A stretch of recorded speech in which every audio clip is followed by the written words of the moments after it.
பீகாரில் வந்து 2 ஆண்டுகளுக்கு முன்னாடியே கூட்டணிலாம் சொன்னாங்க. ஆனால் தேர்தலுக்கு ஒரு 2 மாதம் 3 மாதங்களுக்கு முன்னாடி தான் வந்து எல்லா கூட்டமும் போட்டு நிதிஷ்குமாரை வந்து என்டிஏ தலைவர், என்டிஏவோட முதல் வேட்பாளர் அனௌன்ஸ் பண்ணாங்க. அது போன்ற ஒரு காட்சி இங்கே வரும்னு எதிர்பார்த்துட்டு இருந்தோம். அது இன்னைக்கு நடந்திருக்குது. விஜயகாந்த் 2014 காலகட்டத்தில் கூட எல்லாரையும் ஒரு மேடையில் ஏற்றி ஆளாளுக்கு பேசினாங்க. அவங்களுக்குள்ள வந்து ஒரு காமன் அஜெண்டா ஒன்றும் இல்லவே இல்லை. இன்னைக்கு அதெல்லாம் சரி செய்வார்னு பார்க்குறேன். இந்த எலெக்ஷனில் செய்தே ஆக வேண்டும். இவங்கெல்லாம் ஒரே காமன் அஜெண்டாவாக பேசணும். அஃப்கோர்ஸ் திமுக எதிர்ப்பு, திமுக ஆட்சியை வீட்டுக்கு அனுப்புவோங்கிறது ஒரு அஜெண்டா. அதை தாண்டி நிறைய விஷயங்கள் இருக்குது. அதுக்கப்புறம் தான் இன்னைக்கு தான் அந்த என்டிஏங்கிறது ஒரு ஃபுல் ஃபார்முக்கே வந்திருக்குது. இன்னைக்கு அடுத்தடுத்து இப்போ நாளைக்கு தினகரன் ஒரு மீட்டிங் நடத்தினார்னா அதுக்கு அதிமுக பாஜக தொண்டர்கள் போவாங்களா? அன்புமணி நடத்தும். இப்போ இன்னைக்கு இதுக்கப்புறம் அவங்க போய் ஆகணும். இப்போ தான் அஃபிஷியலாக ஃபார்ம் ஆகுது. ஸோ அதனால் இதுக்கு மேலே நடக்கப்படுற மீட்டிங் தான் நம்ம கவனிச்சாகணும். இது வரைக்கும் வந்து பரஸ்பரம் அதிமுக பாஜக நடுவில் ஒரு ஜெல் இருந்துச்சு. நான் களத்தில் பார்க்குறேன், அது இருந்துச்சு.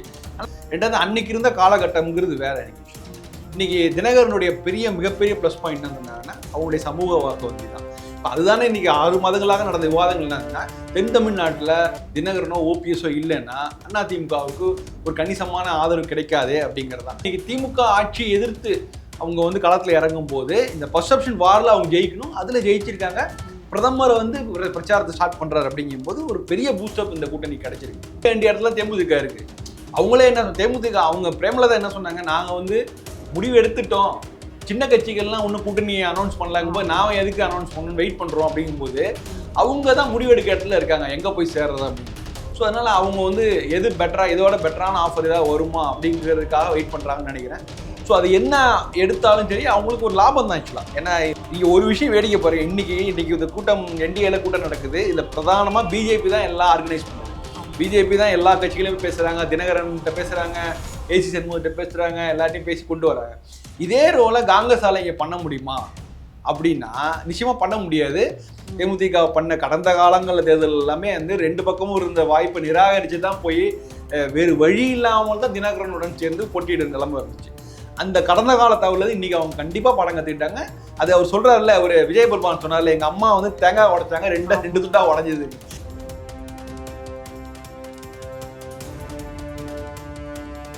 அன்னை பர்னிச்சர்ஸ், அன்னை திருமண சீர்வரிசை பொருட்கள், டிவி, ஃபிரிட்ஜ், வாஷிங் மெஷின் உள்ளிட்ட 200க்கும் மேற்பட்ட பொருட்கள் அடங்கிய திருமண சீர்வரிசை ரூபாய் 99,000 மட்டுமே. தமிழகம் முழுவதும் இலவச டோர் டெலிவரி. தொடர்புக்கு 7550014440 9345044044. நிம்மதி ப்ராப்பர்ட்டி மேனேஜ்மெண்ட். கான்டாக்ட் 7667008999. நலம் தரும் நல்லார் சித்த மருத்துவமனை.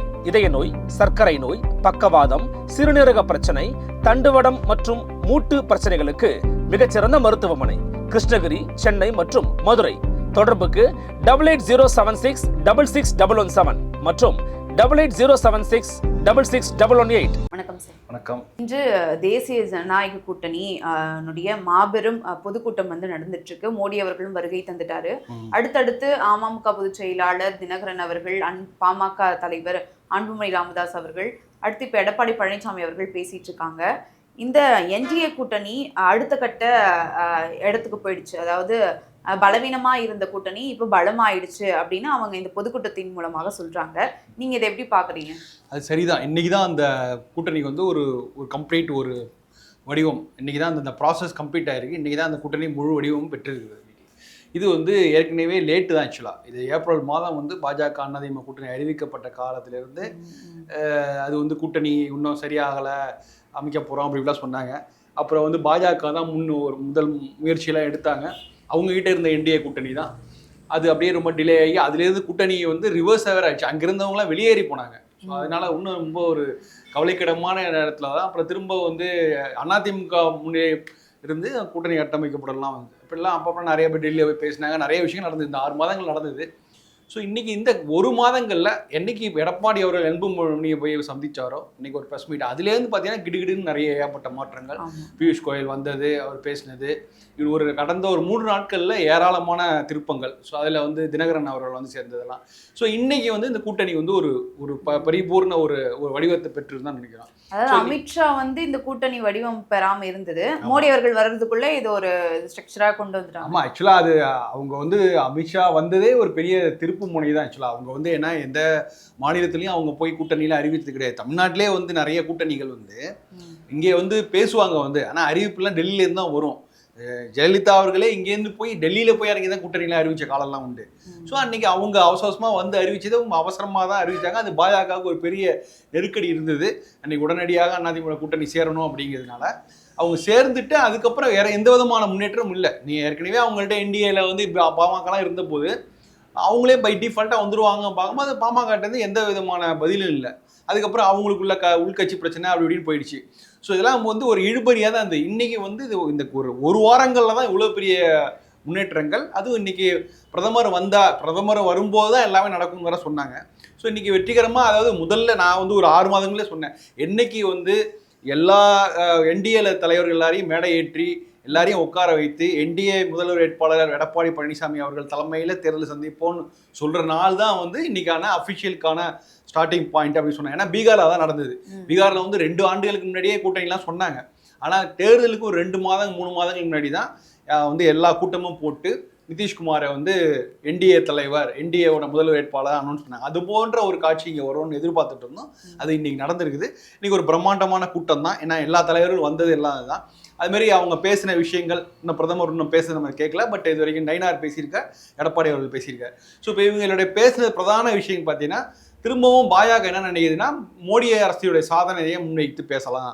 இந்த 11 மருத்துவக் கல்லூரிகள், 14 லட்சம் கோடி தமிழ்நாட்டுக்கு நிதி ஒதுக்கீடு செய்து, இதெல்லாம் இந்த விஷயங்கள் பேசலாம்னு பார்க்குறாங்க. திமுக எதிர்ப்பு, திமுக ஆட்சியை சொல்லுவோம். ஸோ இது வந்து பொதுவாக இப்போ தான் முதல் கூட்டம். ஸோ அதனால பெரிய அளவுக்கு பெரிய இவங்கள்ட்ட ஒரு சர்ப்ரைஸ் அறிவிப்பு எதுவும் வரும்னு நம்ம எதிர்பார்க்க முடியாது. முதல் கூட்டம் இது இந்த அளவுலே இது பெரிய அச்சீவ்மெண்ட் தான். ஆக்சுவலாக என்னென்னமோ சொன்னாங்க, 4 துண்டா இருக்குதுன்னாங்க, 2 துண்டா இருக்குன்னாங்க. அந்த கட்சி ஓரளவு ஃபார்ம் ஆகி இப்போ இன்றைக்கி வந்து ஒரு பெரிய கூட்டணியை, திமுக கூட்டணிக்கு இணையான ஒரு கூட்டணியை இன்றைக்கி அந்த ஃபார்மேட் கொண்டு வந்துட்டாங்க. ஸோ இதுவே மிகப்பெரிய அச்சீவ்மெண்ட் தான் ஆக்சுவலாக. இப்போ இதில் பிரதமர் மோடி திமுக அரசை வந்து எதை வச்சு விமர்சனம் பண்ணி பேசுவார்னு நினைக்கிறீங்க? திமுக அரசை வந்து எதுனா, அவர் ஏற்கனவே வட இந்திய மாநிலங்களில் பீகாரிகள் தாக்கப்பட்டார்கள், பீகாரி எலெக்ஷன்லாம் பேசினார்.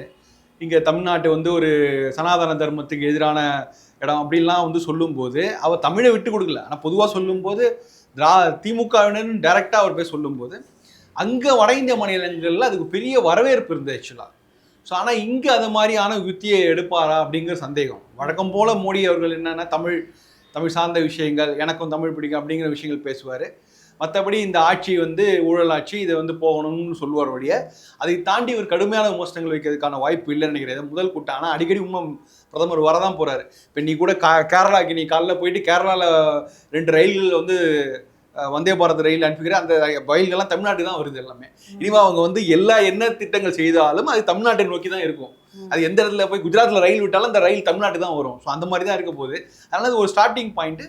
திரும்ப அடுத்தடுத்து பிரதமர் வரும்போது அந்த பிரச்சாரம் கொஞ்சம் உச்சத்தில் இருக்கும்போது ரொம்ப கடுமையான தாக்குதல் இருக்கிறதுக்கு கண்டிப்பாக வாய்ப்பு இருக்குது. ஏன்னா வட இந்திய மாநிலங்களில் திமுக அந்த பக்கம் போவே இல்லை, பிரச்சாரத்துக்கே போகல. திமுகவினர் சம்பந்தமே இல்லை. அந்த 5 மாநில சட்டமன்ற தேர்தலேருந்து ஆரம்பித்து அதுக்கப்புறம் நாடாளுமன்ற தேர்தல், இப்போ சமீபத்தில் இருந்த பீகார் மாநில சட்டமன்ற தேர்தலில் கூட திமுகவை பிரதானப்படுத்தி அவங்க எப்படி செய்கிறாங்க, சனாதனத்துக்கு எதிராக அப்படிலாம் பேசி பெரிய அளவு வரவேற்பு இருந்துச்சு. ஸோ அப்படிங்கும்போது தமிழ்நாட்டு தேர்தலுங்கும்போது பிரதமர் ரொம்ப கவனத்தோடு இங்கே வந்து ரொம்ப நிறையா பேசுவார். இன்றைக்கி அதிகமாக பேச மாட்டான்னு நான் எதிர்பார்க்குறேன். பார்க்கலாம். இப்போ நயனா நாகேந்திரனை பேசுறதை பார்த்தோம், அன்புமணி ராமதாஸ் இவங்கெல்லாம், எடப்பாடி பழனிசாமி அவர்கள் கூட வாரிசு அரசியலை தான் பிரதான பற்றி பேசினாங்க. மோடி அவர்கள் வந்து வாரிசு அரசியலை தான் பிரதானப்படுத்தி பேசுவாராங்க. வாரிசு அரசியல் பேசுறதுல வந்து அன்புமணி பேசுறதுல சிக்கல்லாம் இருக்குதான் செய்யுது. ஏன்னா வாரிசு அரசியல் வந்து பொதுவாக வந்து பாஜக ஆரம்பத்துலேருந்தே அவங்க பேசுகிறாங்க. ஆக்சுவலாக அதாவது ஒப்பீட்டு அளவில் தேசிய அளவுலையும் பார்க்கும்போது பாஜகவுக்கும் அதிமுகவுக்கும் இதை பேசுவதற்கான தகுதி நிச்சயமா இருக்கு. அவங்க வந்து ஏன்னா அந்த கட்சியில வந்து வாரிசு அல்லாதவர்களும் மேல வந்திருக்காங்க. அதனால பெருமை ஆனா சக கூட்டணி கட்சிக்காரர்கள் எப்படி இருக்காங்க பாருங்க. எல்லாமே பாஜகவிலையும் 2ஆம் கட்ட தலைவர்களுடைய வாரிசுலாம் வந்து 100% பாஜக இல்ல. நீங்க அது நிறைய இருக்கு. நயினா நாகேந்திரனோட மகன் சொல்லலாம், நிறைய பேர் சொல்லலாம். அது வந்து கீழ் லெவல்ல ஒன்றிய லெவல்ல இருப்பாங்களா. ஆனா தலைமை விஷயத்திலும் பார்க்கும்போது பெரிய ஒரு கட்சி தலைமை அப்படிங்கிற அந்த பெரிய உயர் பதவிகளுக்கு வந்து பெரும்பாலும் வாரிசுகள் வந்தது கிடையாது பாஜகவில். அதிமுகலையும் அப்படிதான். நீங்கள் வந்து இங்கே திமுகவில் பார்த்தீங்கன்னா மாவட்ட செயலர்கள்லாம் வாரிசுகள்லாம் வந்திருக்காங்க. ஸோ ஒப்பீட்டெல்லாம் மற்ற கட்சிகளை பார்க்கும்போது இந்த கோடு சின்ன கோடுக்கு போல பெரிய கோடு அப்படி போட்டு தான் நம்ம பார்க்க வேண்டியிருக்குது. ஒப்பீட்டளவில் மற்ற நீங்கள் காங்கிரஸ், திமுக போன்ற மற்ற எதிர்கட்சிகளோடு ஒப்பிடும்போது இந்த பிரதான கட்சிகளில் அதிமுகவுக்கும் பாஜகவுக்கும் அது சொல்லுவதற்கு தகுதி இருக்கு, அதை சொல்லலாம், பிரச்சாரம் செய்யலாம். ஆனா இன்னைக்கு அவர் சொல்லுவாராங்கிற சந்தேகம். ஏன்னா அன்புமணியும் அவர் வாரிசு அரசியலுடைய அடையாளம் தான் ஆக்சுவலா. தினகரனும் நீங்க வந்து வாரிசு அரசியல் தான் அவரும் வந்து அந்த க்ளோஸ் சர்க்கிளில் வந்தவர் தான் ஆக்சுவலா. ஸோ அவர்களெல்லாம் வைத்து கொண்டு பேசுவதில் ஒரு சங்கடம்லாம் இருக்கு. ஸோ அதனால இன்றைக்கு அதை தவிர்த்து விடுவார்கள் நான் நினைக்கிறேன். பட் நீங்க என்ன, அதாவது திமுக அரசை பேசுவதற்கு விமர்சனம் செய்வதற்கு ஏராளமான விஷயங்கள் இருக்குது. இதெல்லாம் ரொம்ப பொதுப்படையாக பேசுகிற விஷயம் தான் வாரிசு அரசு. இதெல்லாமே நிறைய விஷயங்கள் இருக்கு. அதை வந்து அது முழு மூச்சா எல்லாரும் ஒரே குரல்ல பேசணும். அதாவது நிறைய விஷயங்கள் இருக்கும். அதே அதில் வந்து அதிமுகவும் உடன்பாடு இருக்கணும், பாஜக உடன்பாடு இருக்கணும், தினகரனும் பேசணும், அன்புமணியும் பேசணும். அப்படிங்கும்போது அந்த மாதிரி விஷயங்கள் எடுத்து ஹைலைட் பண்ணுவாங்கன்னு நினைக்கிறேன். இது வந்து கடந்த காலத்தில் கூட என்ன பண்ணாங்கன்னா, என்டிஏ வந்து பல தவறுகளை செய்தது. நீ விஜயகாந்த் 2014 காலகட்டத்தில் கூட எல்லாரையும் ஒரு மேடையில் ஏற்றி ஆளாளுக்கு பேசினாங்க. அவங்களுக்குள்ள வந்து ஒரு காமன் அஜெண்டா ஒன்றும் இல்லவே இல்லை. இன்னைக்கு அதெல்லாம் சரி செய்வார்னு பார்க்குறேன். இந்த எலெக்ஷனில் செய்தே ஆக வேண்டும். இவங்கெல்லாம் ஒரே காமன் அஜெண்டாவாக பேசணும். அஃப்கோர்ஸ் திமுக எதிர்ப்பு, திமுக ஆட்சியை வீட்டுக்கு அனுப்புவோங்கிறது ஒரு அஜெண்டா. அதை தாண்டி நிறைய விஷயங்கள் இருக்குது. அதை தாண்டி ஒரு காமன் அஜெண்டாவா எல்லாருமே எல்லா இடங்கள்லையும் போய் பேசி பிரச்சாரம் செய்யக்கூடிய அளவுக்கு இருக்கணும். அதை அவங்க செய்தால்தான் இது பண்ணணும். அது இன்னைக்கு சாத்தியம்னு நினைக்கிறேன். அடுத்தடுத்த மீட்டிங் ஆக்சுவலாக குறைந்தபட்சம் இன்னொரு என்டிஏ மீட்டிங், அது பொதுக்கூட்டம் இல்லைன்னா அது எல்லா தலைவர்களும் இருக்கிற ஒரு மேடை உள்ள கூட்டம் வந்து இன்னும் ஒரு 4-5 கூட்டங்களாக நடக்கணும். இன்னும் அடுத்த ஒரு 90 நாட்கள் நடக்கணும். அப்போதான் மக்களுக்கு மத்தியில் ஒரு நம்பிக்கையே கிடைக்கும். ஏன்னா நீங்க இப்போ சென்ற 2024 அதுக்கு 2021 அதுக்கு முன்னெல்லாம் பார்த்தீங்கன்னா இந்த மாதிரி விஷயம் நடக்கவே இல்லை. ஸோ இப்போ இன்னைக்கு இது மதுராந்தகத்தில் ஆரம்பிச்சிருக்கு. ஸோ போக போக இன்னைக்கு கடந்த காலங்களை விட இந்த என்டிஏ கூட்டணி உள்ள கட்சிகள் கொஞ்சம் பாண்டிங் கொஞ்சம் அதிகமாக தான் இருக்குது இப்போ. ஸோ இது இன்னும் போக போக அதை வந்து ஸ்ட்ரென்தன் ஆகணும்னா அதிகமாக இது போன்ற கூட்டங்கள் பொதுக்கூட்டங்கள் நடத்தப்படணும். அது எப்படி நடத்துறாங்கன்னு பார்க்கலாம், வெயிட் பண்ணி. ஆனா இந்த என்டிஏ கூட்டணி வந்து இப்போ வலுப்பெற்றிருக்கு அப்படின்னு சொன்னா, ஆனா ஆரம்பத்துல நயினா நாகேந்திரன் அவர்கள் சுற்றுப்பயணம் செல்லும் போது அதிமுக பொதுச் செயலாளர் எடப்பாடி பழனிசாமி அவர்களை அழைச்சிருந்தாங்க அந்த பயணத்துக்கு. ஆனா இவர் வந்து அதுல போல. அப்போ இந்த 2 கட்சிக்கும் ஒரு உரசல் ஏற்படுது அப்படின்ற மாதிரிலாம் சொல்லப்பட்டது. இதை எப்படி பாக்குறீங்க? இல்ல, முதல்ல அவர் எடப்பாடி அவர்கள் சுற்றுப்பயணம் போகும்போது அப்போ பாஜக அறிவிப்பு வந்தது, பாஜக தொண்டர்களும் கலந்து கொள்வார்கள் அப்படின்னு அறிவிப்பு வந்தது. அது மாதிரி நயினா நாகேந்திரன் போகும்போதும் அதிமுக தொண்டர் கலந்து கொள்ளும்னு சொன்னாங்க. நம்ம திருப்பரங்குன்றம் முருகன் மாநாடுலேருந்து பார்த்தோம். இங்கேருந்து அங்கே போயிருக்காங்க, அங்கே போயிருக்காங்க. ஆனால் அது வந்து எப்படின்னா பரஸ்பரம் அதிமுக பாஜக 2 கட்சிக்கு இடையான கூட்டணியாகவே முடிஞ்சு போச்சு. அங்கே ஒரு என்டிஏங்கிற வார்த்தையே வரல. பாஜக தான் என்டிஏன்னு ஒரு பெரிய விஷயமா சொல்லிட்டு இருந்தது. மற்றபடி அது 2 கட்சிகளுக்கு இடையான கூட்டணி தான் இருந்தது. என்டிஏங்கிற பிரம்மாண்டத்தை கொண்டு வந்து பாஜக அடிக்கடி பேசி என்டிஏ ஆட்சி நடக்கும்னு சொன்னதெல்லாம் பாஜக தான். அதுக்கப்புறம் தான் இன்னைக்கு தான் அந்த என்டிஏங்கிறது ஒரு ஃபுல் ஃபார்முக்கே வந்திருக்குது. இன்னைக்கு அடுத்தடுத்து இப்போ நாளைக்கு தினகரன் ஒரு மீட்டிங் நடத்தினாருன்னா அதுக்கு அதிமுக பாஜக தொண்டர்கள் போவாங்களா, அன்புமணி இப்போ இன்னைக்கு இதுக்கப்புறம் அவங்க போய் ஆகணும். இப்போ தான் அஃபிஷியலாக ஃபார்ம் ஆகுது. ஸோ அதனால இதுக்கு மேலே நடக்கப்படுற மீட்டிங் தான் நம்ம கவனிச்சாகணும். இது வரைக்கும் வந்து பரஸ்பரம் அதிமுக பாஜக நடுவில் ஒரு ஜெல் இருந்துச்சு, நான் களத்தில் பார்க்குறேன், அது இருந்துச்சு. ஆனால் அது ஒரு என்டிஏ கூட்டணியாக உருவாகி போகுமா அப்படிங்கிறது இன்னையிலேருந்து தான் நம்ம பார்த்தாங்க. இன்னொன்று, அமித்ஷா அவர்கள் வந்து தமிழ்நாட்டுக்கு வரும்போது என்டிஏ கூட்டணி ஆட்சி தான் அமையும் அப்படின்னு சொல்லியிருந்தாரு. இப்ப பிரதமர் மோடி அவர்களும் அதே தான் அந்த வார்த்தையை பயன்படுத்தி அழுத்தம் திருத்தமா சொல்வாரா? ஆமா, கண்டிப்பா சொல்லுவாங்க. ஆனா அதுல வந்து எடப்பாடி அவர்களும் எப்படி சொல்லுவாங்கன்னா, அதிமுக தலைமையிலான கூட்டணி, அதிமுகவுடைய அந்த பொதுக்குழு தீர்மானமே என்ன சொல்லுதுன்னா, தேசிய அளவில் என்டிஏ தலைமை பொறுப்பேற்ற பாஜகவை தமிழ்நாட்டில் அதிமுக தலைமையை ஏற்றுக்கொண்டிருக்கிறது. ஸோ என்டிஏங்கிற வார்த்தையை பயன்படுத்தல எந்த பிரச்சனையும் இல்லை. தமிழ்நாட்டை பொறுத்தவரைக்கும் என்டிஏட தலைமை அதிமுக தான் அப்படின்னு எடப்பாடி அவரும் கிளைம் பண்ணுவார். ஸோ இதெல்லாமே வந்து இது ஒரு கூட்டணி அரசு, இது அதிமுக தலைமையிலான என்டிஏ கூட்டணி அரசு, அதுதான் நிஜம். அந்த கூட்டணி அரசு வந்து எப்படிலாம் வந்து மற்ற கட்சியிலிருந்து அமைச்சர்கள் சேர்த்துக்கொள்ள போகிறார்கள் அப்படிங்கிறதான் இருக்கு. ஒருவேளை அதிமுக தனிப்பெரும்பான்மை பெற்று வந்துட்டுனா அவங்களே ஃபுல் ஷோ ரன் பண்ண போகிறாங்க. அப்படி இல்லைன்னா கொஞ்சம் குறைவாக இருக்குது, இல்லை அப்படின்னா மற்றவங்க கட்சிகள் இடம்பெறதுக்கு வாய்ப்பு இருக்குது. ஸோ அதனால் கூட்டணி அரசு வரவே வராதுன்னு யாரும் மறுக்கவே முடியாது. அது நிச்சயமாக அதுக்கான அதிகமான வாய்ப்புகள் அதிகமாக இருக்குது. அதே நேரத்தில் அவங்க தன்னுடைய அடையாளத்தை விட்டு கொடுக்கக்கூடாது அப்படிங்கிறதுக்காக அதிமுக என்ன சொன்னோம், எங்களுடைய தலைமையிலான கூட்டணி நாங்கள் தான் சிங்கிள் மெஜாரிட்டியில் வந்து நாங்கள் ஆட்சி அமைப்போம் அவங்க தொடர்ந்து சொல்லுவாங்க. இன்றைக்கி சொல்லுவாங்க, இன்னும் அடுத்த வர பிரச்சாரத்துலையும் சொல்லுவாங்க. ஆனால் அதுக்கு வாய்ப்பு இருக்குது. ஒருவேளை 170 இடங்களில் அதிமுக போட்டிக்கிட்டு அவங்களுக்கு தேவை 116 தானே. ஸோ ஒரு 120 130 இடங்களை வெற்றி பெற்றால் கூட தனியாக கூட ஆட்சி அமைக்கிறதுக்கு வாய்ப்புகளாக இருக்குது. ஸோ அதனால் எல்லாத்துக்கும் வாய்ப்புகள் இருக்குது. ஸோ ஆனால் அவங்க சொல்லும்போது என்டிஏ கூட்டணி அதிமுக தலைமையிலான என்டிஏ கூட்டணின்னு சொல்கிறதுல ஒன்றும் சிக்கல் இல்லை. இதை வந்து தொடர்ந்து இங்கே பேசினா இங்கே திமுக கூட்டணி பக்கமும் பெரிய சிக்கல் வரும். அதனால் நீங்கள் கவனிச்சிருப்பீங்க, 3-4 நாளுக்கு முன்னாடி பேசும்போது என்ன சொன்னாங்க, அவர் ஒன்று சொல்றாரு, அமித்ஷா சொல்றாரு என்டிஏ கூட்டணின்னு, எடப்பாடி அதிமுக தனித்து ஜெயின்னு சொன்னாரு, இவங்களுக்குள்ளே பெரிய மோதல் இருக்குன்னு சொன்னாங்க. அந்த காலகட்டத்தில் காங்கிரஸ் பத்தின ஒரு பிரச்சனையே இல்லை, அங்கே ஒரு செட்டில் ஆகி இருந்தது. அதுக்கப்புறம் கடந்த காலங்களில் அங்கே காங்கிரஸ் வந்து ஆட்சியில் பங்கு அதிகாரத்து பங்குலாம் சொல்ல ஆரம்பிச்ச பிறகு இப்போ அந்த விஷயம் பேசும்போது அது இந்த பக்கமும் பாதிப்பை ஏற்படுத்துறதுனால இனிமேல் இந்த அரசியல் நம்ம தேர்தல் பிரச்சாரத்தில் இதை பற்றி பேச மாட்டாங்கன்னு நினைக்கிறேன். ஏன்னா எல்லாருமே வந்து திமுகவும் அதிமுகவும் சிங்கிள் மெஜாரிட்டியாக வந்தாங்கன்னா ஃபார்ம் பண்ண போகிறாங்க. அப்படி இல்லைன்னா ஒரு கூட்டணி அரசோட தான் நடக்க போகுது. எல்லாருமே ஒரு மனதளவு தயாராகிட்டாங்க. ஏன்னா எல்லாருக்குமே அவ்வளோ கான்ஃபிடென்ட்டாக நம்ம வந்து தனியாக பண்ண முடியுமா, மெஜாரிட்டியோட ஆட்சி பிடிக்க முடியுமான்னு ஒரு சந்தேகம் இருக்கிறதுனால ஸோ அவங்க வந்து அது ஒரு ஆப்ஷனும் வச்சுருக்காங்க, கூட்டணி அரசுக்கான வாய்ப்பும் வச்சுருக்காங்க. ஸோ நிறைய ஆப்ஷன் இருக்குது. பட் இன்றைய அளவில் ஒரு மிகப்பெரிய டெவலப்மெண்ட் வந்து 2 கூட்டணி நீ செம்ம இடத்துல வந்திருக்குது. இத்தனைக்கும் ஒரு மிகப்பெரிய ஃபேக்டராக இருந்த விஜய் ஃபேக்டரியை பின்னுக்கு தள்ளி விட்டு 2 கூட்டணியும் வந்து சமபாட்டில் நெருங்கி இருக்கிறது பெரிய விஷயமா தான் நான் பார்க்குறேன். இப்போ கடந்த தேர்தலில் டிடிவி தினகரன் அவர்கள் தேமுதிகவோட கூட்டணி வச்சு இன்னும் சிறிய கட்சிகளோட கூட்டணி வைத்து தான் அந்த தேர்தலை சந்திச்சாரு. இப்போ வந்து தேசிய ஜனநாயக கூட்டணிக்குள்ள அங்கம் வகிச்சிருக்காரு. இது வந்து இந்த என்டிஏ கூட்டணிக்கு பலமா பார்க்கலாமா? ஏன்னா கடந்த தேர்தலில் பார்த்தோன்னா 33 தொகுதிகளில் அதிமுக பின்னடைவுக்கு போவதற்கு காரணம் டிடிவி தினகரன் அவர்கள் தான் அப்படின்னு வந்து சொல்லப்பட்டது. இல்லை, அது 30 தொகுதிகள் சொன்னால் கூட அதில் வந்து பெரும்பாலான தொகுதிகள் தென் தமிழ்நாட்டு தொகுதிகள்.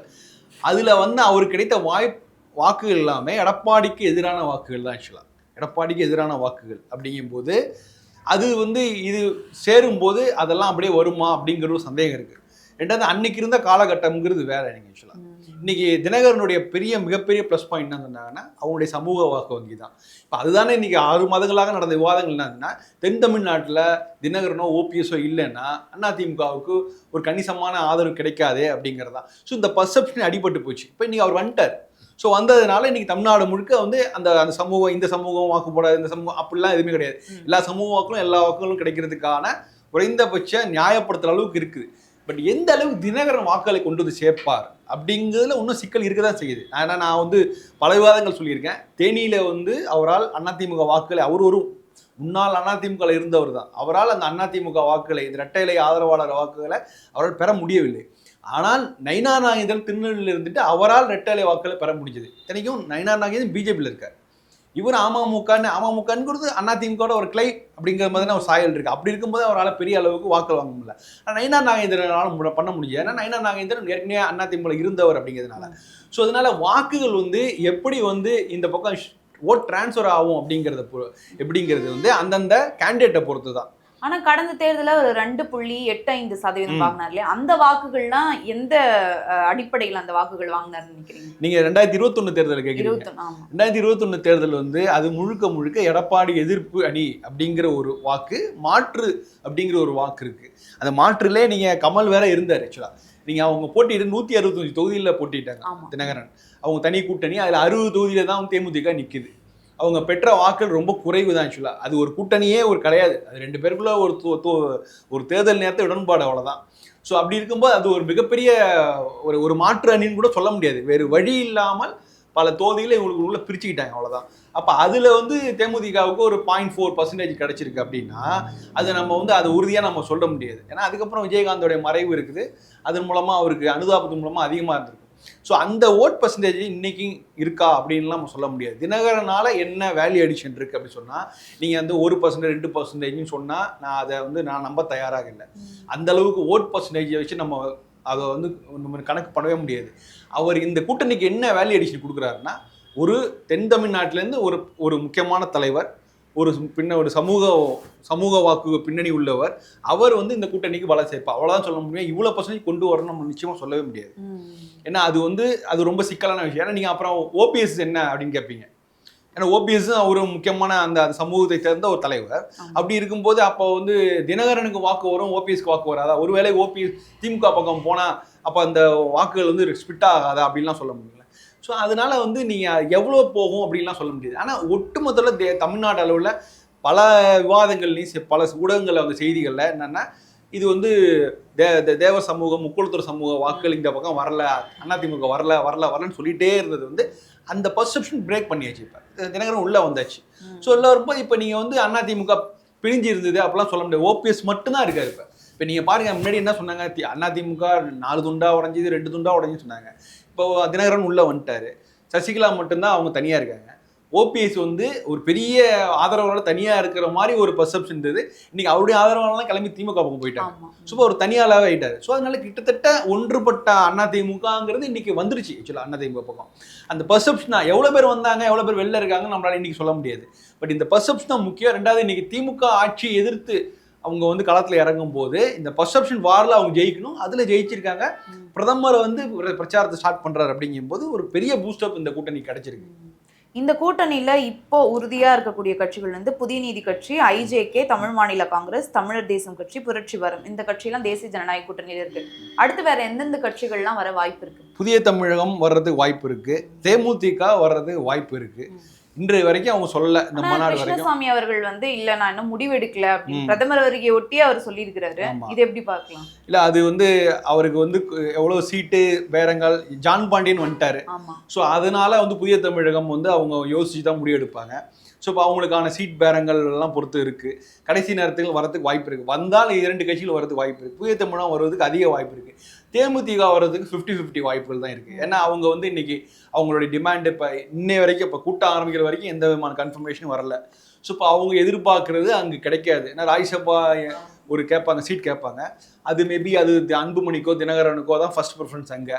ஸோ அதனால அங்கே கிடைக்காம ஒருவேளை திமுக அது தருவதாக ஒப்புக்கொண்டால் இங்கே திமுக பக்கம் வர்றதுருக்கு. அது வந்து ஒரு கம்ப்ளீட்டாக ஒரு நியூட்ரல் பார்ட்டி. தேமுதிக பொறுத்த வரைக்கும் அவங்களுக்கு ஒன்றும் ஒரு பெரிய பிரச்சனையே இல்லை. இந்த பக்கம் இருக்கிறதா அந்த பக்கம் இருக்கிறதா ஒரு பெரிய பிரச்சனை இல்லை. அவங்க களத்தில் பணியாற்றுறவர்கள் தொண்டர்கள் பலம் உள்ள கட்சி. அதனால் அவங்களால வந்து எளிதாக அந்த நிலைமையை சமாளிக்க முடியும். ஸோ அதனால் அவங்க இன்னும் கூட டைம் எடுத்து கூட முடிவு எடுக்க முடியும். ஸோ அதனால ஒன்றும் பிரச்சனை. ஸோ வந்தால் இந்த 2 கட்சிகள் தான் வரக்கூடிய மற்றபடி அந்த கூட்டணியே வந்து கம்ப்ளீட்டாக ஃபார்ம் வந்துருச்சு. ஆக்சுவலாக நீங்கள் உள்ளே இருக்கிற கட்சிகளுக்கு சரியான சீட்டை கொடுத்து அதுவும் வந்து அந்த எந்தெந்த தொகுதிகளில் இந்த கட்சிகள் பலமாக இருக்கோ அந்த தொகுதிகளை பார்த்து கொடுத்தாலே அதுவே அவங்களுக்கு வந்து வெற்றி வாய்ப்புக்கான அதிக வாய்ப்பு இருக்குன்னு நினைக்கிறேன். அதனால புதுசாக கட்சிகள் உள்ளே கொண்டு வருவதை விட இருக்கிற கட்சிகளுக்கு ஃபோக்கஸ் பண்ணி பண்ணாலே அதுக்கு பெரிய பலம் தான். இப்போ தேமுதிக 30 தொகுதிகள் வேணும், ராஜ்யசபா சீட் 1 வேணும் அப்படின்னு கேட்குறாங்க. இந்த டிமாண்டை வந்து திமுகவும் சரி இல்லை தேசிய ஜனநாயக கூட்டணியும் ஒத்துப்பாங்களா? 30 நிச்சயமா இல்லை. நீங்கள் சரி நம்ம ஒரு கால்குலேஷன் போடுவோம். நீங்கள் சொன்னீங்க தினகரன், அந்த தினகரனும் தேமுதிக கூட்டணி இருக்குல்ல, 125 இடங்களில் நின்ன தினகரன் இன்னைக்கு எவ்வளோ சீட்டு வாங்குவார் இந்த இடத்துலன்னா மிஞ்சி போனால் ஒரு 7 தொகுதிகள் இல்லைன்னா மேக்ஸிமம் 9 தொகுதிகள் வச்சுக்கோங்க. 10 தொகுதிகள் 160 தொகுதிகளில் 2021 சட்டமன்ற தேர்தலில் போட்டியிட்ட தினகரன் ஒரு கூட்டணிக்கு வந்து ஒரு 10 தொகுதிகளை பெற்று போட்டியிடுவார். 60 தொகுதிகளில் போட்டியிட்ட தேமுதிக இன்னைக்கு எவ்வளோ வாங்க சொல்லுங்க? கண்டிப்பாக 10ஓட கம்மியாக தானே இருக்கும். கண்டிப்பாக 10ஓட கம்மியாக இருக்கும். ஸோ அந்த ப்ரோரேட்டா பேசிஸில் நீங்கள் கனெக்ட் பண்ணி பார்த்தாலே அவங்களுக்கு வந்து 6 தொகுதிகள்ங்கிறது கரெக்டாக இருக்கும். அவங்களுக்கு என்னை பொறுத்த வரைக்கும் அவங்களுக்கு வந்து தொகுதிகள் பெரிய விஷயமே கிடையாது ஆக்சுவலாக. ஏன்னா அவங்களுக்கு தமிழ்நாடு முழுக்க ஒரு அறிமுகம் உள்ள ஒரு கட்சி ஆக்சுவலாக, நியூட்ரல் பார்ட்டி. அவங்கள பொறுத்த வரைக்கும் ஏதாவது கூட்டணியில் இணைந்து பணியாறணும்னா அவங்களுக்கு தொண்டர்களுக்கு கிளியரான செய்தி சொல்லணும், இந்த கூட்டணி இடம்பெற்று இருக்கும் அப்படின்ட்டு. அவங்களுக்கு அந்த விஷயம்தான் முக்கியம் ஒழிய எங்களுக்கு எத்தனை தொகுதிகள் வேணுங்கிறது ஒரு பெரிய டிமாண்டாக இருக்காது. எனக்கு என்னமோ அவங்க நிறைய ஆஃபர் சொல்லலாம். முக்கியமாக கட்சிகள் முக்கியமாக டிமாண்ட் வைக்கிறது 3 விஷயம் தான். ஒன்று அவங்களுக்கான தொகுதி நம்பர் ஆஃப் தொகுதிகள் எவ்வளோன்னு கேட்பாங்க. 2வது ராஜ்யசபா, 3வது வந்து தேர்தல் செலவுக்கு பணம்லாம் கேட்கறதுக்கு வாய்ப்பு இருக்குது. இந்த 3ல் எது ஃபஸ்ட்டு ப்ரையாரிட்டின்னா ராஜ்யசபா அந்த சீட்டுக்கு தான் ஃபஸ்ட் ப்ரையாரிட்டி இருக்கும்னு நான் நினைக்கிறேன். இந்த தொகுதிகள்லாம் அடுத்த ஒரு பெரிய விஷயமே கிடையாது. 2வது வந்து ஒரு 6 தொகுதி 7 தொகுதிங்கிறது கரெக்டாக இருக்கும். அவங்க வந்து செல்வாக்கான பகுதிகள், அந்த பகுதியில் 6-7 தொகுதிகள் சரியாக இருக்கும். ஸோ அதனால் அவ்வளோதான் வந்து டிமாண்ட் பண்ணுவாங்க. அதை கொடுப்பதற்கு 2 கட்சிகளும் தயாராக தான் இருக்காங்க. சீட்டை பொறுத்த வரைக்கும் அதிமுகவும் சரி திமுக கூட்டணியும் சரி தேமுதிகவை அகாமடேட் பண்ணுறதுக்கு ஏற்ற மாதிரி இந்த சீட்டை 7 சீட்டு 8 சீட்டு கொடுக்கறதுக்கு தயாராக தான் இருக்காங்க. அதை தாண்டி வேறு ஏதோ ஒரு ஆஃபர் அவங்க கேட்குறாங்க. மேபி ராஜ்யசபா சீட் கேட்கலாம், அதை தாண்டி வேறு ஏதாவது ஆஃபர் கேட்கலாம். அதை கொடுக்க முடியாத இடத்துல அவங்க இருந்திருக்கலாம். அதனால தான் 2வது ஏற்கனவே ஆஃபர் கொடுக்கப்பட்டு விட்டது. இப்போ முடிவெடுக்க வேண்டிய இடத்துல தேமுதிக இருக்குது. அவங்களே என்ன தேமுதிக அவங்க பிரேமலதா என்ன சொன்னாங்க, நாங்கள் வந்து முடிவு எடுத்துட்டோம், சின்ன கட்சிகள்லாம் ஒன்றும் கூட்டணி அனௌன்ஸ் பண்ணலாங்கும் போது நான் எதுக்கு அனௌன்ஸ் பண்ணணும்னு வெயிட் பண்ணுறோம் அப்படிங்கும்போது அவங்க தான் முடிவெடுக்க இடத்துல இருக்காங்க எங்கே போய் சேர்றது அப்படிங்கிறது. ஸோ அதனால் அவங்க வந்து எது பெட்டராக, இதோட பெட்டரான ஆஃபர் ஏதாவது வருமா அப்படிங்கிறதுக்காக வெயிட் பண்ணுறாங்கன்னு நினைக்கிறேன். ஸோ அது என்ன எடுத்தாலும் சரி அவங்களுக்கு ஒரு லாபம் தான் ஆக்சுவலாக. ஏன்னா பிரதான 2 கட்சிக்குமே லாபம். ஏன்னா இந்த காலத்தில் இந்த தேமுதிகவோட பெரிய பிக்கஸ்ட் ஸ்ட்ரென்த் வந்து தொண்டர்கள். அவங்க போய் கட்சி பணி பிரச்சாரத்துலலாம் பணியாற்றுவாங்க. அப்படிங்கும்போது அது 2 கட்சி எந்த பக்கம் எடுத்தாலும் அவங்களுக்கு பெனிஃபிட் தான். டிடிவி தினகரன் அவர்களும் ராஜ்யசபா சீட் தான் கேட்குறாரு அப்படின்னு சொல்லப்படுது. அதுக்கு உறுதி அளித்த பிறகுதான் அதில் அவர் கேட்டாரான்னு தெரியல. ஆனால் கேட்டாலும் கொடுக்கறதுக்கான வாய்ப்புகள் இருக்குது. ஏன்னா அங்கே வந்து 2 பேர் கொடுக்கறது இடத்துல இருக்காங்க. அதிமுகவும் கொடுக்கும், பிஜேபி கொடுக்கறது வாய்ப்பு இருக்குது. நீங்கள் திமுக கூட்டணியில் திமுக மட்டும் தான் கொடுத்தாகும், வேற யாரும் கொடுக்கறது வாய்ப்பு இல்லை. ஸோ அதனால வந்து அங்கே 2 பேர் ஒருவேளை அண்ணா திமுக கொடுக்கலன்னா பிஜேபி கொடுப்பாங்க. ஸோ அந்த மாதிரி இருக்கு. ஸோ இவர் கேட்டாரா இல்லையான்னு தெரியல. நான் அறிந்த வரைக்கும் என்னன்னா அவருக்கு வந்து ஒரு ராஜ்யசபா சீட்டும் ஒரு கிட்டத்தட்ட ஒரு 9 தொகுதிகள் கொடுப்பதற்கான வாய்ப்புகள் இருக்குது அப்படின்னு சொல்கிறாங்க. அந்த 9 தொகுதியில் பெரும்பாலான தொகுதிகள் தென் தமிழ்நாட்டை சேர்ந்த தொகுதிகள் தான் இருக்கும். அதில் நிச்சயமாக அப்படி தான் இருக்கும். ஸோ அதுபோல் பாமகவுக்கும் ஒரு 19 தொகுதிகள் நிச்சயமாக கிடைக்கும். அவங்களுக்கும் ஒரு ராஜ்யசபா சீட் கிடைக்கிறதுக்கு வாய்ப்பு இருக்குது. அதுலேயும் நமக்கு தெரிஞ்சது தான் பாமக பெரும்பாலான தொகுதி வட தமிழ்நாட்டில் இருக்கும் அப்படின்லாம். ஸோ அவங்கவுங்க பலத்துக்கு ஏற்றபடி அவங்களோட செல்வாக்கு ஏற்றபடி அந்த தொகுதிகள்லாம் வந்து ஏற்கனவே அதை ஒர்க் அவுட் பண்ணியிருக்காங்க. இது இப்போ உடனடியாக அனௌன்ஸ் பண்ண மாட்டாங்க. ஆக்சுவலாக இது இன்னும் அடுத்தடுத்து இன்னும் டைம் எடுத்துக்கும். ஏன்னா இன்னும் அந்த 2 கட்சிகள் வரணும். முக்கியமாக தேமுதிக தன்னுடைய முடிவை சொல்லணும். சொன்ன பிறகு எனக்கு சீட்டு விஷயத்தில் ஒரு பெரிய பிரச்சனைகள் வரும்னு வந்து எனக்கு தோணலை. ஏன்னா இவங்களுக்கான எல்லா செட்டில்மெண்ட்டும் எல்லாம் ஆயிடுச்சு ஆக்சுவலாக. அதனால் இவங்க கேட்டதெல்லாம் கிடைத்து விட்டது. ஸோ அதனால் தீட்டில் முன்ன பின்ன 1-2 வந்தால் கூட இவங்களால அட்ஜஸ்ட் பண்ணி இருக்க முடியும் தான் நான் பார்க்குறேன். அதனால் ஒன்றும் பெரிய சிக்கல்லாம் இருக்காது.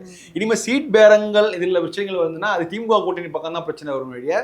இங்கே வந்து ஆல்மோஸ்ட் செட்டில் தான் நான் பார்க்குறேன். இப்போ திமுக கூட்டணியில பார்த்தோம் அப்படின்னா திமுக விசஸ் காங்கிரஸ் தான், அதுதான் வந்து பலவீனமா பார்க்கப்படுதே தவிர்த்து அந்த கூட்டணி பலமா தான் வந்து இருக்கு அப்படின்னு சொல்றாங்க. இப்போ இந்த காங்கிரஸ் வந்து 2 தேர்தல் வரை இன்னும் 2 மாதங்கள் தான் இருக்கு. அதற்குள்ளாக இவங்களுக்குள்ள இருக்கக்கூடிய அந்த பிரச்சனைலாம் சரியாகிடுமா? அது பிரச்சனை வந்து சரியாயிடுச்சு, முடிஞ்சுட்டாங்க. காங்கிரஸ் இனிமே வந்து கூட்டணி விட்டு வெளியே வருவதற்கு ரொம்ப யோசிக்கும், வாய்ப்பு இல்லை. 2வது தாவேகா சைட்லேருந்து ஒரு பெரிய சிக்னல் எதுவும் இல்லை. சிக்னல் இருந்தால் தான் அவங்க போவாங்க. தனியாக போய் போட்டிடுற அளவுக்கு ரிஸ்க் எடுக்க மாட்டாங்க காங்கிரஸ். ஸோ தாவேகாவுடன் கூட்டணிங்கிற மாதிரி இருந்தால் தான் வரதுக்கான அதுக்கும் வாய்ப்பு ரொம்ப கொஞ்சம் குறைவாக இருந்தது. அது ராகுல் காந்தி ட்விட்டர்லாம் போட்டோன்னா ரொம்ப பெரிய எதிர்பார்ப்பில் இருந்தது. ஆனால் அதுக்கப்புறம் அன்றைக்கி அந்த கதவுகள் இழுத்து மூடப்பட்டு விட்டன. இனிமேல் இதுக்கு மேலே திமுக கூட்டணி விட்டு காங்கிரஸ் வெளியே வருவதற்கான வாய்ப்புகளே இல்லை. நீங்கள் ஒரு விஷயம் வேடிக்கை பாருங்க, இன்னைக்கு இந்த கூட்டம் என்டிஏல கூட்டம் நடக்குது. இதில் பிரதானமாக பிஜேபி தான் எல்லாம் ஆர்கனைஸ் பண்ணுது. பிஜேபி தான் எல்லா கட்சிகளையும் பேசுகிறாங்க, தினகரன்கிட்ட பேசுகிறாங்க, ஏசி சண்முகத்தை பேசுகிறாங்க, எல்லாத்தையும் பேசி கொண்டு வராங்க. இதே ரோலை காங்கிரஸால் இங்கே பண்ண முடியுமா அப்படின்னா நிச்சயமாக பண்ண முடியாது.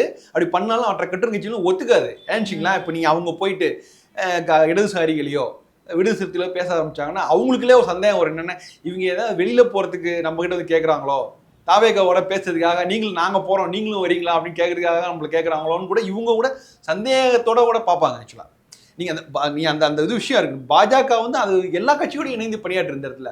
காங்கிரஸ் ரொம்ப தனிப்பட்டு தான் இருக்குது ஆக்சுவலாக. இப்போ இந்த கூட்டணியில் வந்து நீங்கள் எல்லாரையும் ஒருங்கிணைக்கக்கூடிய இடத்துல திமுக மட்டும்தான் இருக்குது.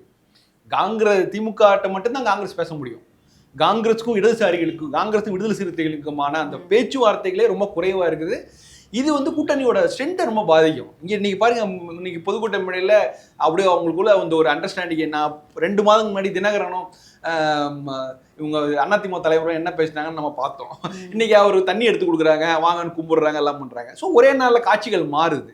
ஸோ அது அரசியலுக்காகத்தான் இருந்தாலும் அது ஒரு குயிக்காக மாறி அவங்களுக்குள்ள ஒரு சிங்க் வருது பார்த்தீங்களா. அந்த சிங்க் இவங்க 10 வருஷமா அங்கே ஒரே இடத்துல தானே பயணம் பண்ணுறாங்க ஒரு கூட்டணியில். அந்த இது வரலையே, நமக்கு வெளிப்பார்வைக்கு அந்த ஒரு பர்செப்ஷன் தான் முக்கியம், அது இல்லையா இங்கே.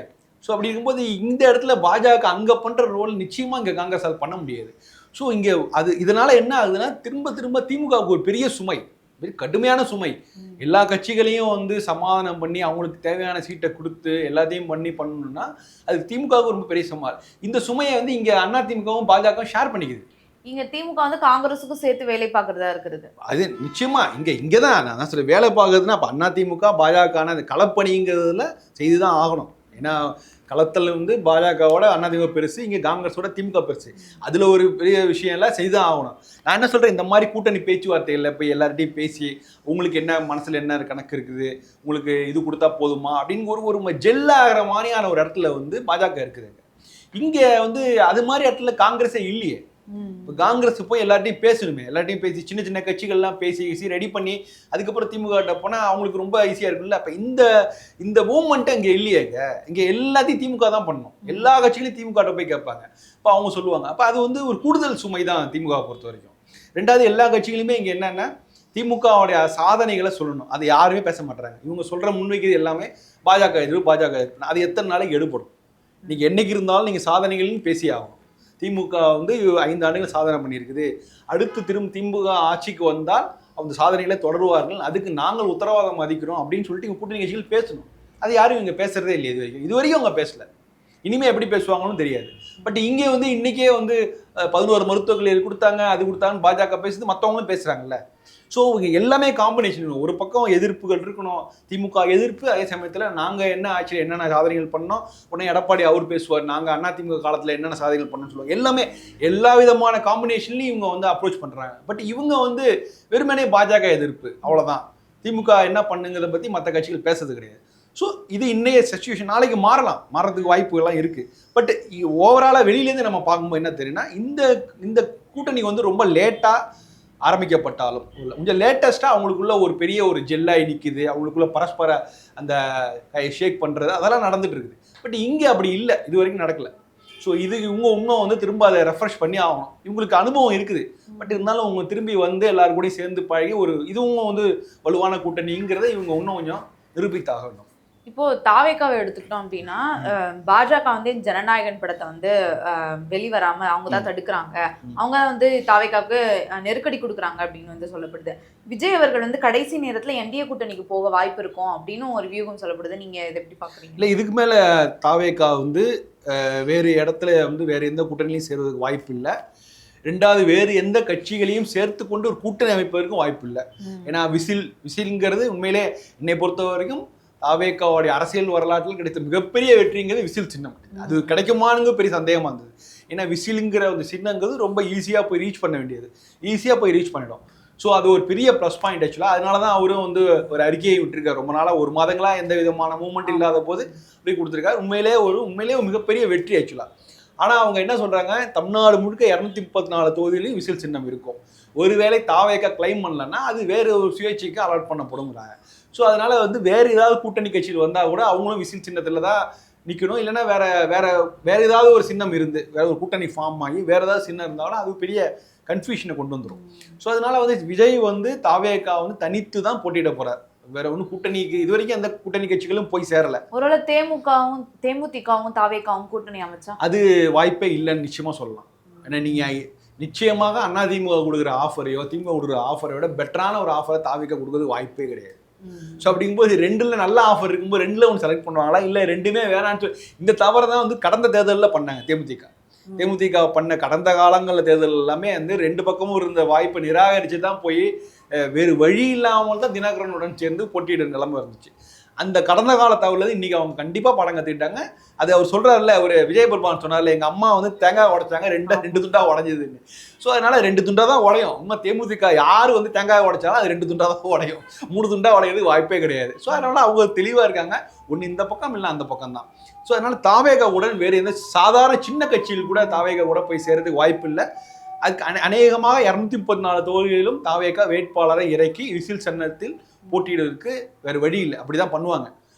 ஸோ எந்த அளவுக்கு எடுப்படும், எந்த அளவுக்கு வேட்பாளர்கள் கிடைக்க போகிறாங்க, எந்த அளவுக்கு பண்ண போகிறாங்கிறதுலாம் அவங்கள பொறுத்த. ஏன்னா பெரிய மூவ்மெண்ட் எதுவுமே இல்லை. அவங்க முழுக்க ஜனநாயகன் பிரச்சனைகளையும் கரூர் சிபிஐ என்கொயரிலையும் முழுவதுமாக அதில் தான் ஃபோக்கஸ் பண்ணிட்டு இருக்காங்க. எந்த விதமான அரசியல் தேர்தலை ஒட்டி எந்த விதமான ஆக்டிவிட்டிஸும் இல்லை. நீங்க சொல்ற மாதிரி எந்த ஆக்டிவிட்டிஸும் இல்ல, சைலண்ட் மோட்லயே இருக்காங்க. இன்னொரு பக்கம் என்ன சொல்லப்படுதுன்னா, இவ்வளவு அமைதியா இருக்காரு விஜய், அப்ப இந்த 2026 சட்டமன்ற தேர்தல் சந்திக்க மாட்டாரு, புறக்கணிச்சிருவாங்க இந்த தேர்தலை அப்படின்னு சொல்லப்படுது. அதுக்கும் வாய்ப்பு இருக்குது. அது நல்ல ஒரு ஆப்டா தான் கொடுத்துருக்காங்க. விசில நீங்க அடிக்கலாம், மெதுவாகவும் சத்தம் வரும். நீங்க எந்த அளவுக்கு ரொம்ப ஃபோர்ஸா அடிக்கிறீங்களோ அந்த அளவுக்கு சத்தம் அதிகமாகவும் கேட்கும். ஸோ அதனால அது நீங்க கொடுக்குற ப்ரெஷரை பொறுத்து தான்.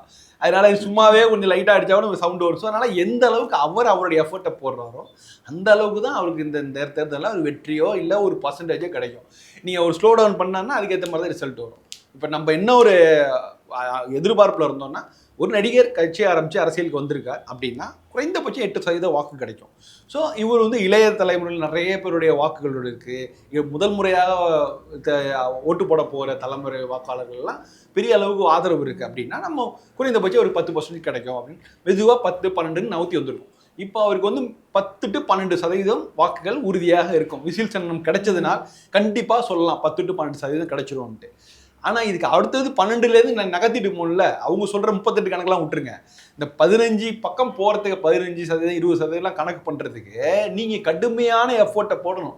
நீங்கள் களத்தில் போய் இறங்கி விசிலை வச்சு உங்கள் ஜோர்ஸே அப்படின்னு சொல்லுவாங்கள்ல, ரொம்ப உங்களுடைய ஃபுல் எஃபோர்ட்டை காமிச்சு பண்ணணும். அன்னைக்கு விஜயகாந்த் பண்ண மாதிரி களத்துல இறங்கி போடணும், அதுக்கு இன்னைக்கு வாய்ப்பே இல்லையே. இன்னைக்கு அவருக்கு 2 சிக்கல் இருக்கு. இன்னும் ஜனநாயகன் ஒரு சிக்கல், கரூர் அந்த என்கொயரிலாம் சிக்கல். ஸோ இதை தாண்டி எப்படி அவரால் வந்து டைம் ஸ்பெண்ட் பண்ணி போக முடியும் அப்படிங்கிறது கேள்விக்குறியா இருக்குது. பட் இந்த விசில் சீனை கிடைச்சதே ஒரு மிகப்பெரிய ஒரு டெவலப்மெண்ட் தான். அந்த கட்சிக்கு ஒரு கிடைச்ச ஒரு பெரிய வெற்றி தான்.